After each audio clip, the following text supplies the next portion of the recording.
Welcome, Kwai. Introducing myself, I'm David Miller. I'm former president of the Rochester Historical Society.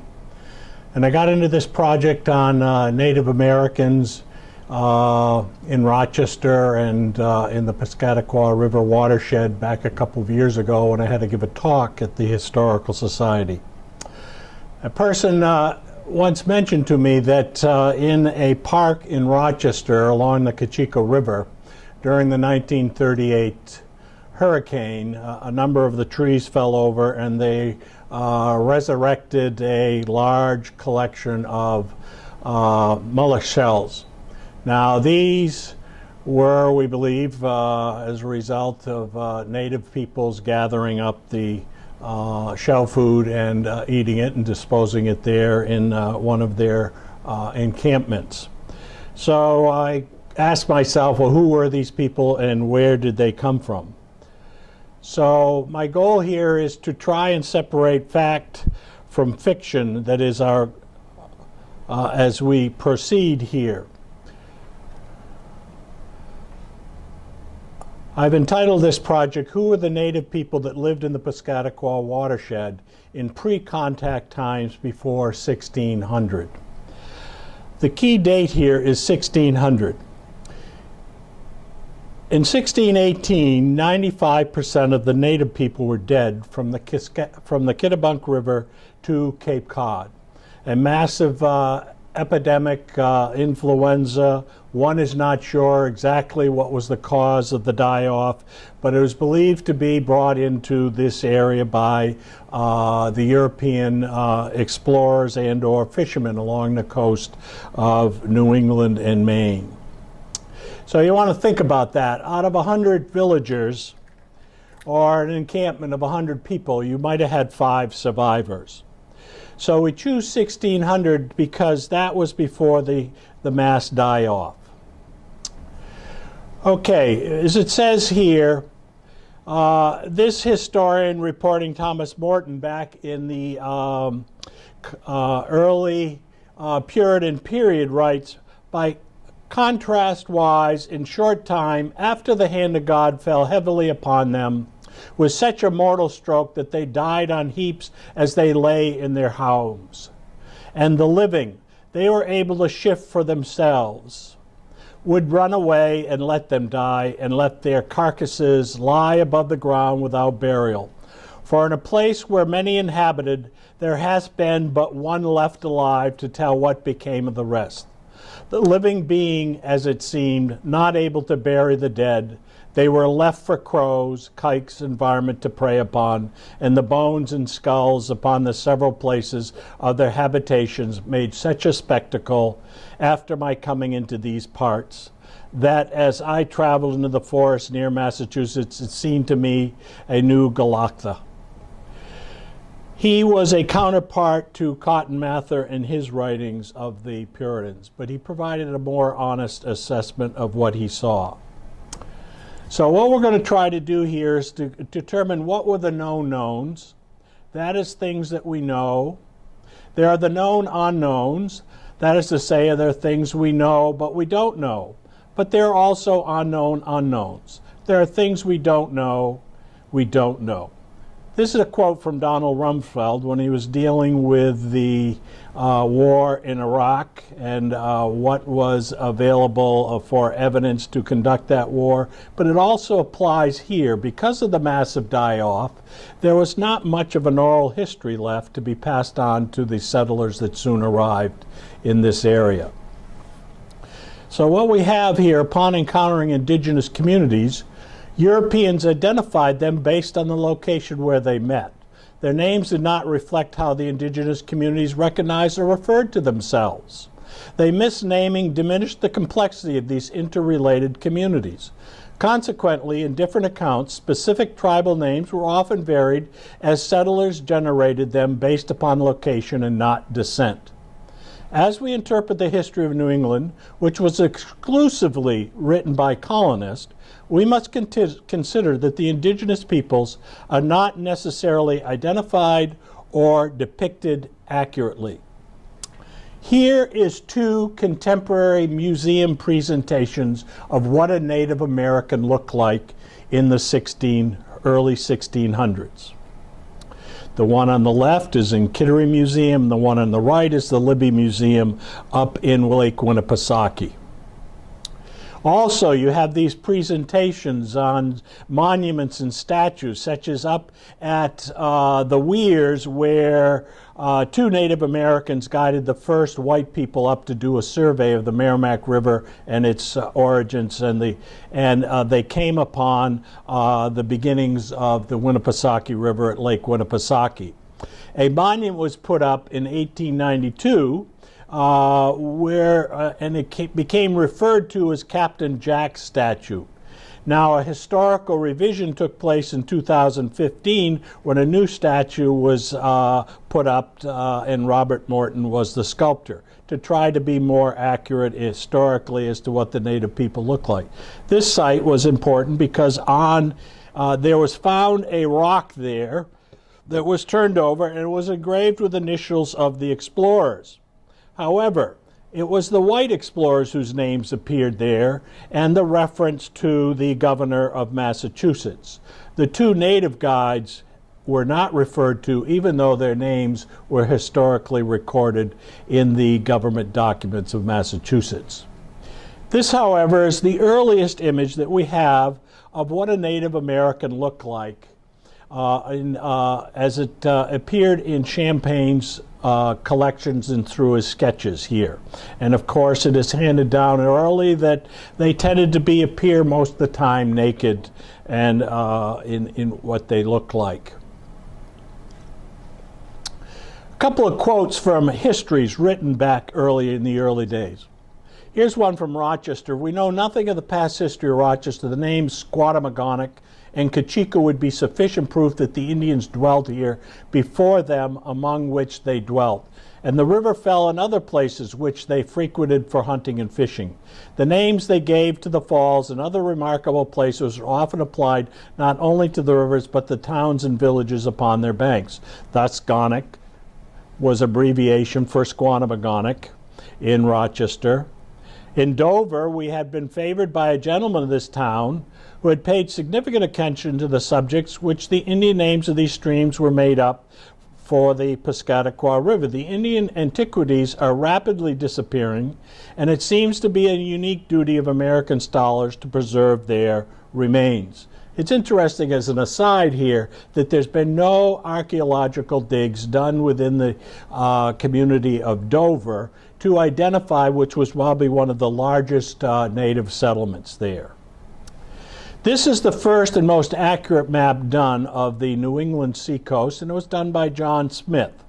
And John Smith here, in this detail here, shows you the Isles of Shoals, or what he named for himself, the Smith Isles, and this large land where the blue arrow is pointing is Mount Agamenicus here, and he gave it the name of the sachem that is supposedly buried there, according to mythology. It might even be Piscataqua. But what becomes important about this map is that we have this report.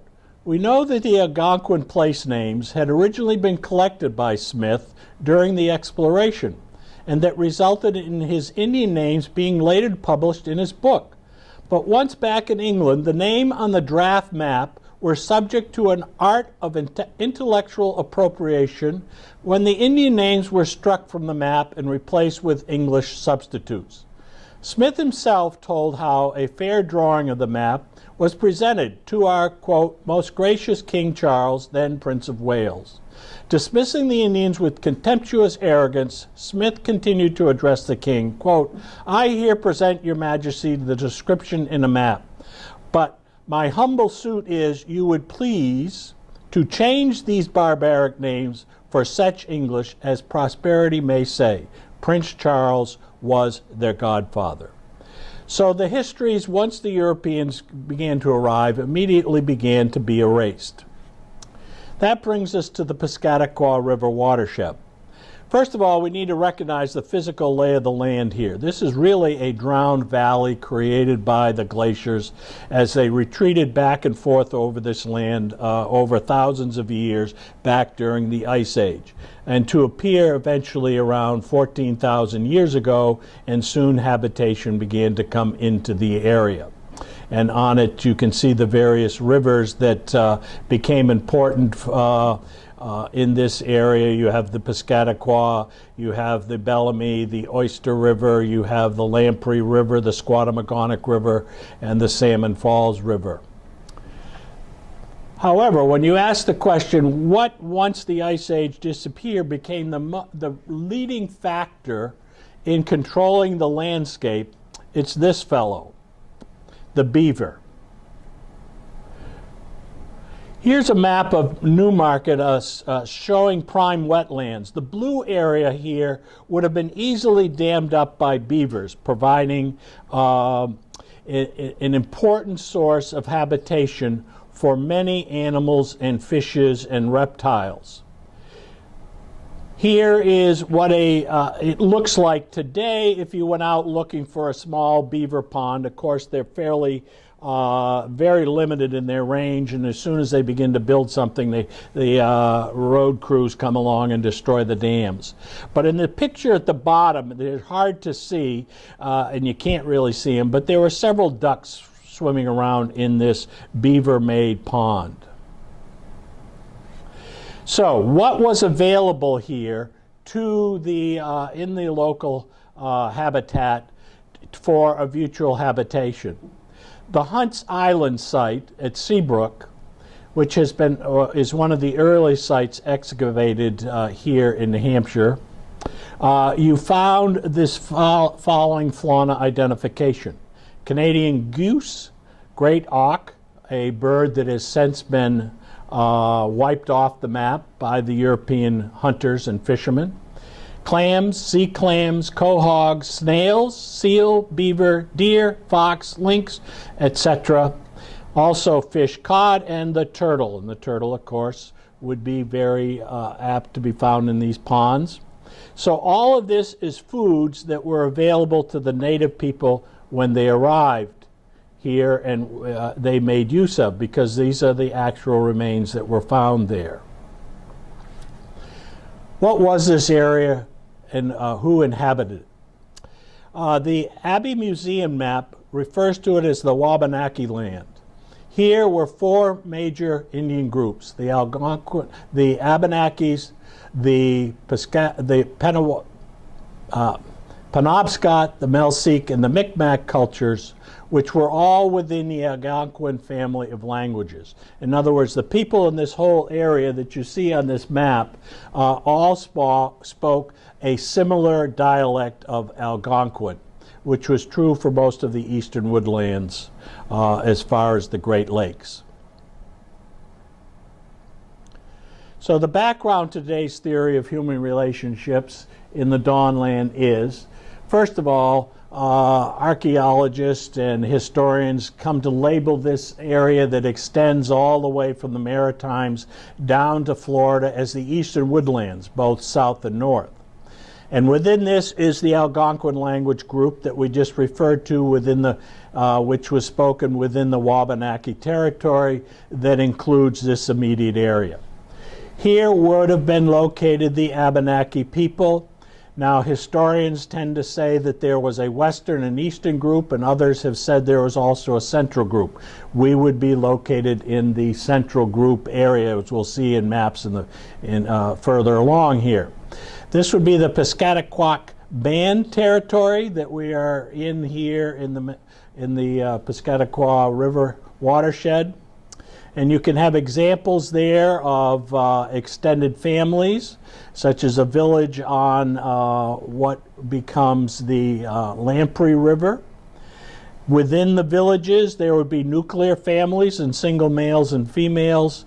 And then, of course, we have the history debates the issue of villages versus permanent or seasonal encampments. And we'll talk more about that too later. So this is a map here that is been translated into the Abenaki by Mike Caduto in his book that is listed here in the title.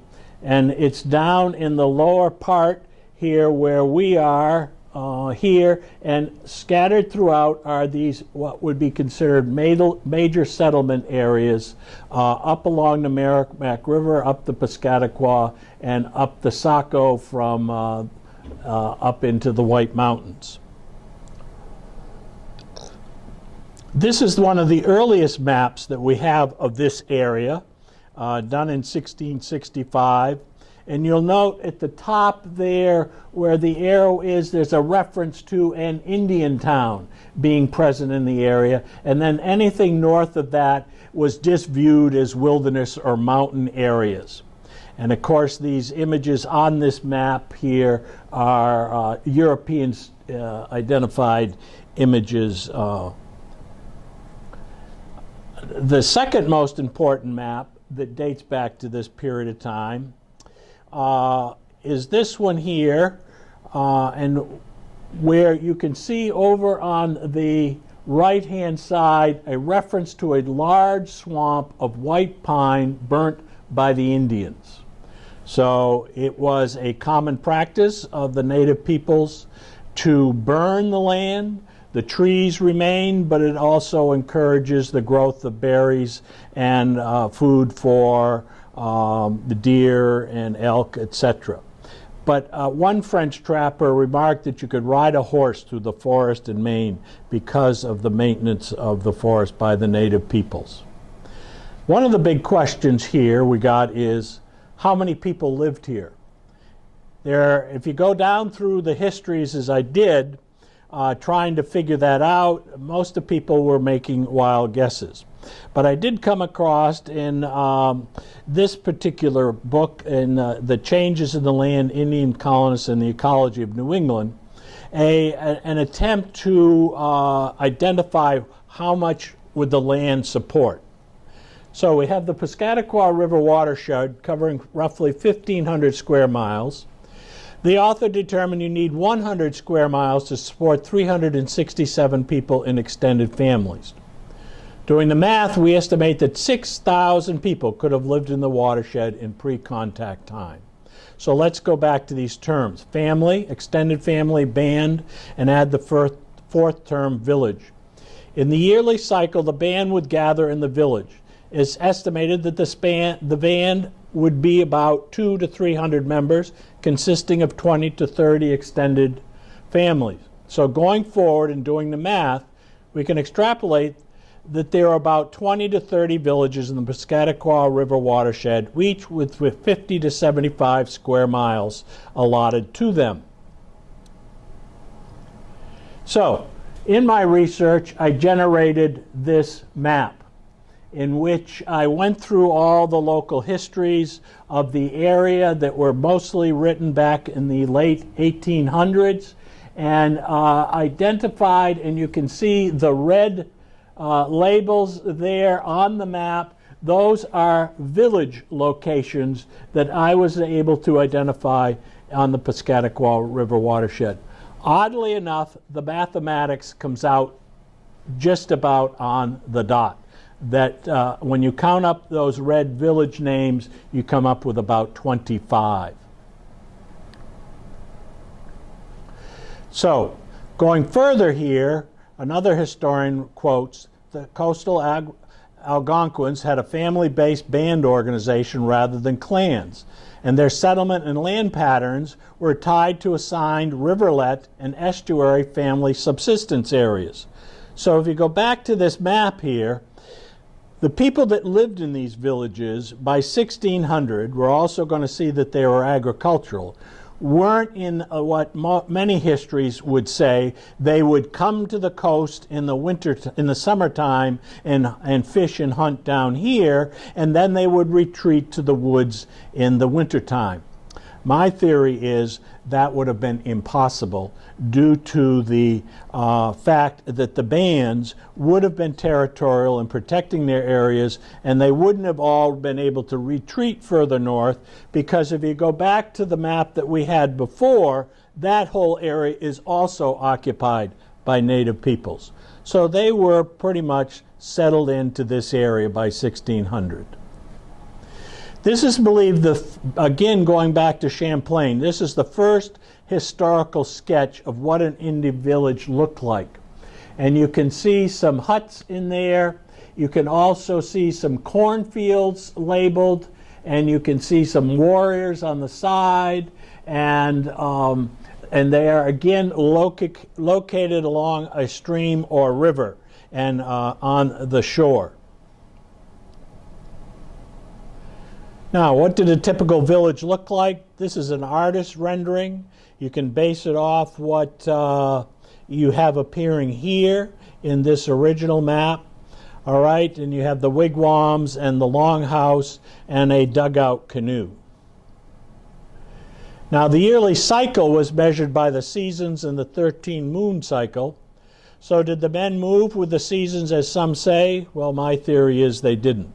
By this time, they were pretty much had their main villages located within their territory that was governed by the matriarch of the band. And so, and also we introduced the fact that these areas, there were cornfields that had the corn, the squash, the beans had already appeared by 1600 in this area. They would also go fishing along the shore for seals and beached whales. But the most important thing was corn was now present. We had an ideal climate zone here for the raising of corn, squash, and beans. So they, again, were able to feed themselves in the winter months as well as during the seasons of the spring and fall harvest and the summer.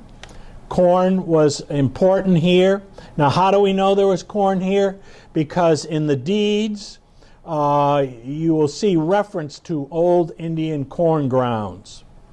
And here you see a family at work protecting their cornfields from the wild birds that would have been very popular and populated in this area as well. So we go into this, also you have the spring and fall hunts, and in the spring hunts you have here in the middle the appearance of a weir. Did weirs exist, and where did they exist? We first of all can identify here from archaeological digs that were done in Manchester where various villages would tend to locate themselves. And you'll see in the Massabesic down here the little triangles. And those are actually artifact sites that were dug and established the fact of the presence of the native peoples being near a water supply. And some of the artifacts were found, can be seen in this picture.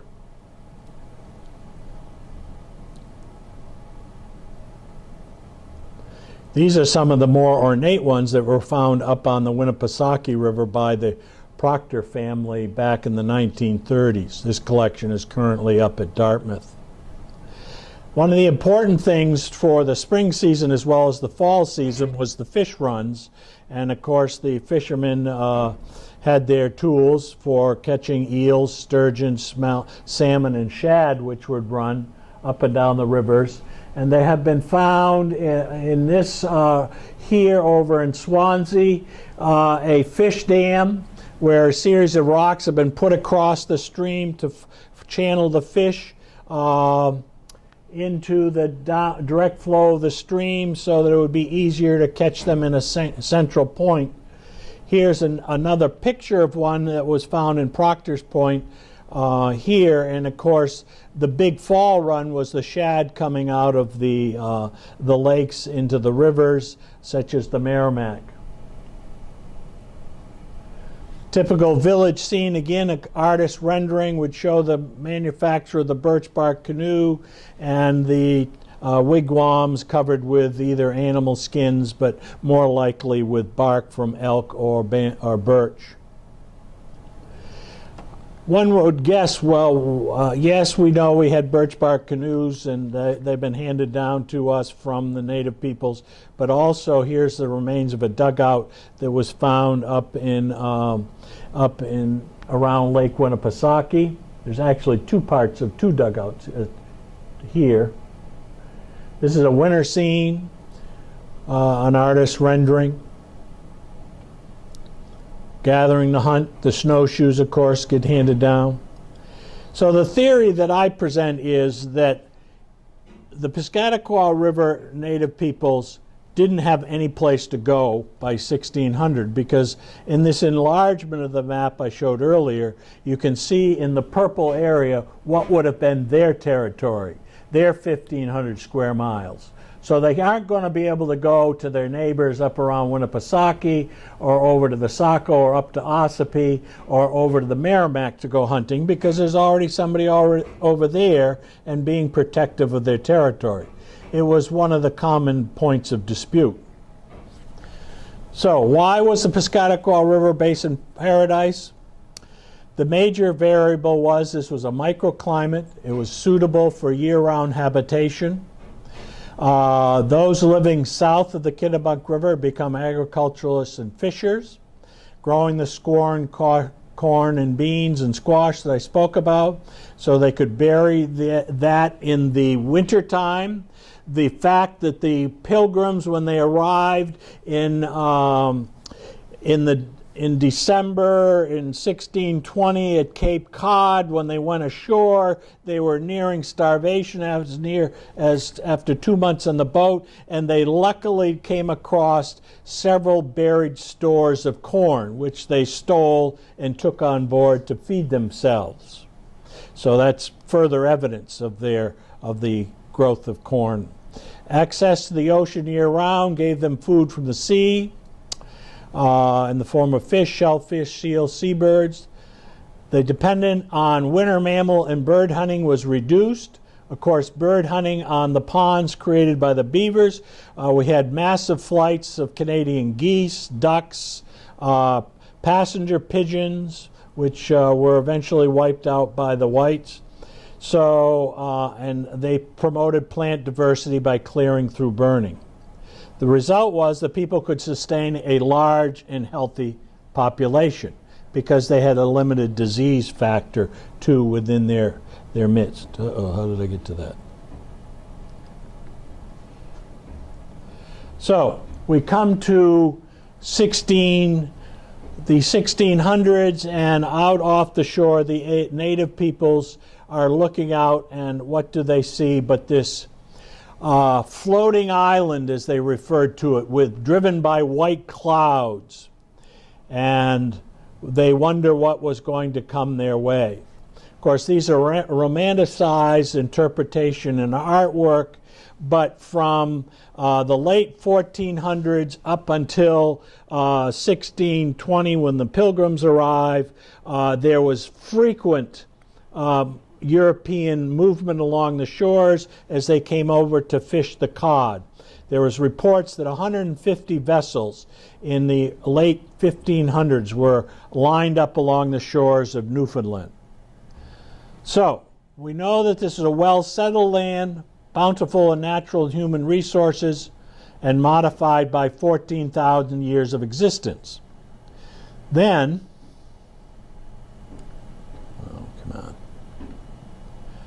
with the arrival of Europeans, how they destroyed the man's 14,000-year paradise in 300 years becomes part of Chapter 2.